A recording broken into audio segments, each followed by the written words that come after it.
exercice pour travailler la main sur le plat de la lame. Alors, si je mets la lame comme ça, évidemment, je suis plus protégé, apparemment, que si je mets la main comme ça. Mais comme ça, j'ai plus de sensibilité. Cet exercice n'est pas un exercice de self-défense. C'est un exercice pour apprivoiser ce couteau qui, en lui-même, n'est qu'une arme que si quelqu'un s'en saisit avec l'intention de nuire sur une autre personne. Si je dépose le couteau au sol, eh bien, il va servir à couper du pain, de la viande, je ne sais quoi, des bouts de bois, mais ce n'est pas une arme. L'arme, ce qui en fait une arme, c'est le fait que quelqu'un s'en saisisse avec une intention pour nuire. Cet exercice est vraiment l'exercice de couteau spécifique que je travaille avec des vrais couteaux. Parce que tout de suite, si on est mal placé, eh bien on va se faire couper et ça permet de se rendre compte à quel point on se fait couper finalement très rarement. Je vais mettre la main sur la lame, la paume ouverte, et lui va essayer de me couper la paume. Regardez, quand ça arrive ici, hop, je change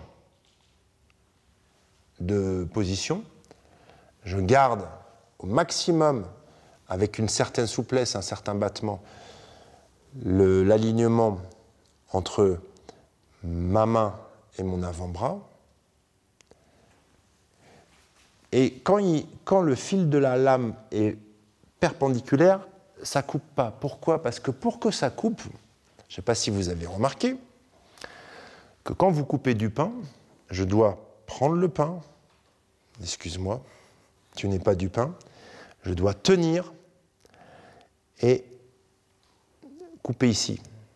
Si vous n'avez qu'un bras et que vous posez du pain sur la table, ça va être très compliqué de couper une tranche de pain. Donc il faut qu'il y ait des conditions qui soient réunies. Donc effectivement, le fil de la lame, quand il est comme ça, c'est dangereux que s'il tire comme ça. Mais comme c'est vraiment momentané, dès qu'il passe, voilà, je me déplace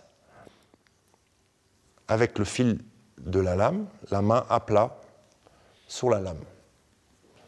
Et donc j'apprends à naviguer avec une lame qui coupe véritablement sans me faire couper. Alors, si vous accélérez à toute vitesse et que vous faites comme ça, ouais, dans la réalité, qu'est-ce que j'ai dit tout à l'heure? Cet exercice n'est pas un exercice de self-défense. Au systéma, le couteau permet de travailler pour être à l'aise avec. Et tous les exercices qu'on fait qui nous rendent libres, nous permettent, si une situation arrivait, peut-être de sauver notre peau, mais pas forcément éviter d'être coupé sur un forcené qui essaye de nous planter. Le meilleur moyen, c'est soit de s'en aller, soit d'éviter de se balader à 3 heures du matin dans un endroit où il y a des gens qui portent des couteaux et qui ont des intentions de vous nuire, de nuire à ceux qui passent, ou de les détrousser.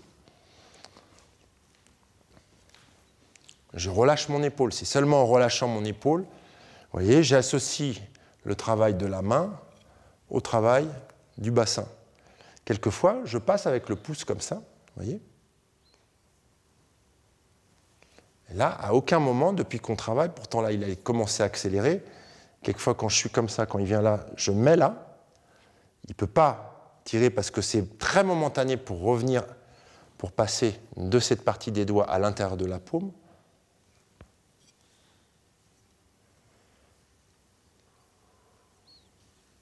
Et ça ne coupe pas.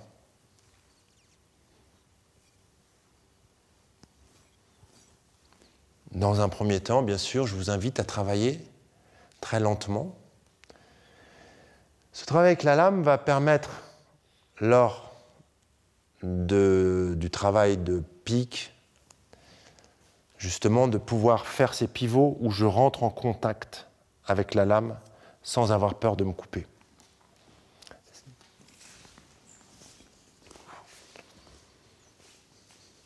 Et ça, je vous invite à reprendre la dernière vidéo sur les couteaux pour reprendre ce travail-là avec la capacité justement à mettre la main sur la lame.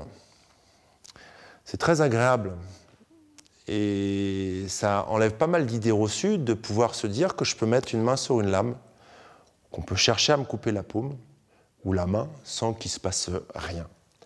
Donc sur ce chemin du couteau qui demande de la précision, de la finesse et beaucoup de sensibilité, moi j'aime bien travailler les exercices de couteau les yeux fermés. Celui-là on aurait pu travailler les yeux fermés. Et sur ce chemin-là, de la finesse, de la sensibilité et de la remise en question des idées reçues qui pourraient penser que ça représente un danger.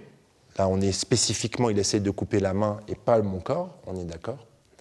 Eh bien, je vous dis bon courage, à très bientôt, j'ai confiance en vous et rendez-vous sur une prochaine vidéo.